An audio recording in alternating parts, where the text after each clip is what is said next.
Hello, everybody, and welcome to the Imposters Club podcast. I'm your host, Teddy Kim. Today, I would like to talk about a book I've been reading. It's called The No Asshole Rule.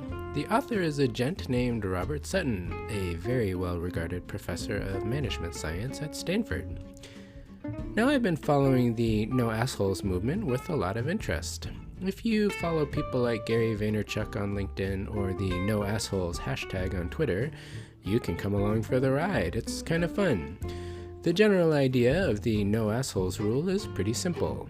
Assholes are bad. Assholism shouldn't be tolerated. If you messed up and hired an asshole, then get rid of him or her post-haste. That sounds awesome, but I don't know. As I'm reaching the end of the book, I'm having some disquieting thoughts. A few episodes back, I speculated about why there are so many Eeyores in tech. Is it nature or nurture?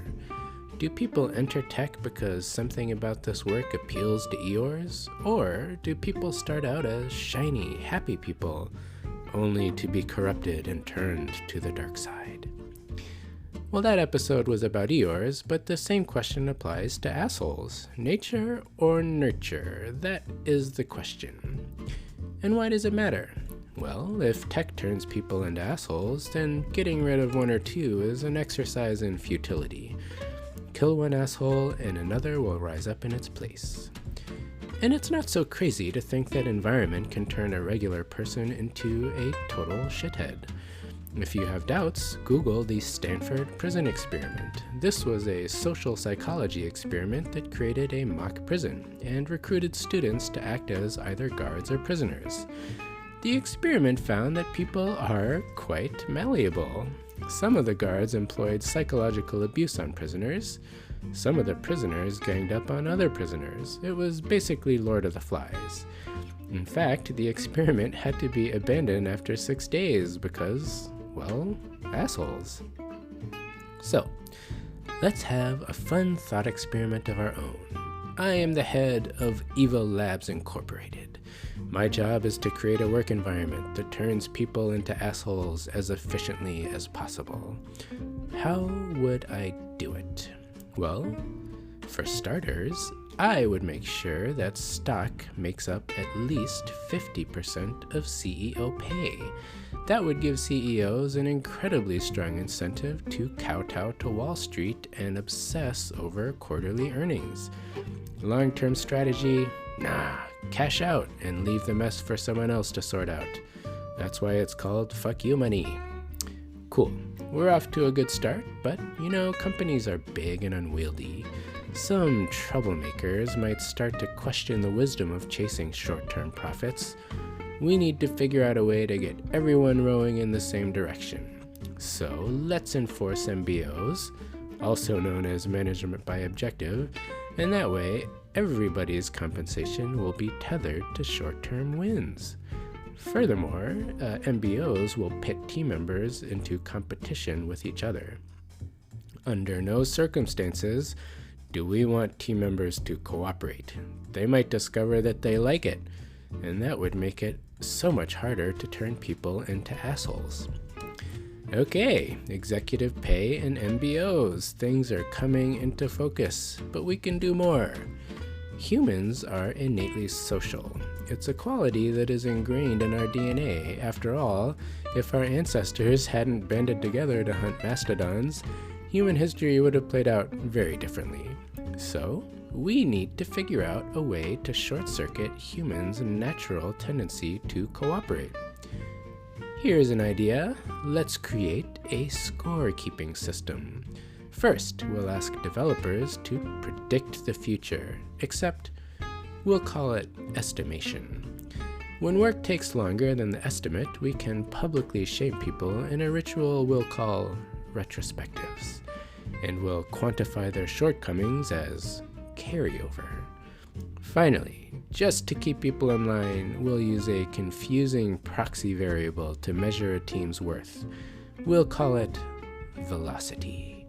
That way, individuals will have no incentive to work together because, of course, that would reduce velocity and therefore your self-worth. Since nobody can predict the future, this system pretty much guarantees that everybody will feel bad about themselves most of the time. Now we're getting somewhere. I am feeling really good about this evil experiment. I honestly can't imagine anyone getting through this system unscathed. And yet, I think we can do more. You know what would make this system completely bulletproof? I'm going to design a hiring process that selects people who are good at solving puzzles on whiteboards. I know. At first glance, it doesn't make sense. Why would we demean applicants by making them jump through hoops that are irrelevant to collaborative knowledge work? Well, we don't actually want collaborative knowledge workers, remember?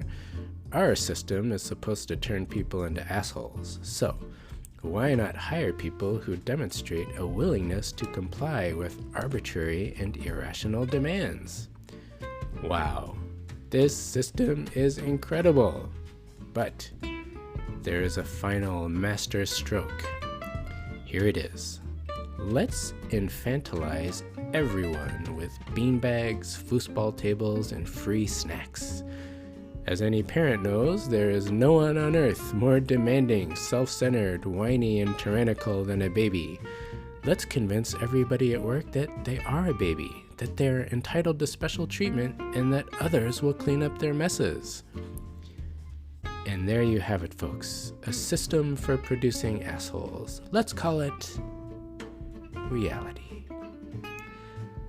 Can it really be thus? Yes. Yes, it can. But it's not all gloom and doom. There is hope. I'm just not convinced that focusing on assholes at work is the solution. I'd like to leave you with two opposing positions. In Japan, there is a saying, "The nail that sticks out gets hammered back down." Whack-a-mole management makes sense if you're in a monoculture where social conformity is widely prized. The question you need to ask yourself is this: are monoculture and innovation compatible goals? In contrast to the whack-a-mole approach to management, we have W.E. Deming, who said, "Don't fix the people, fix the system." Don't fix the people, fix the system. And why not? We figured out how to design a system that efficiently churns out assholes.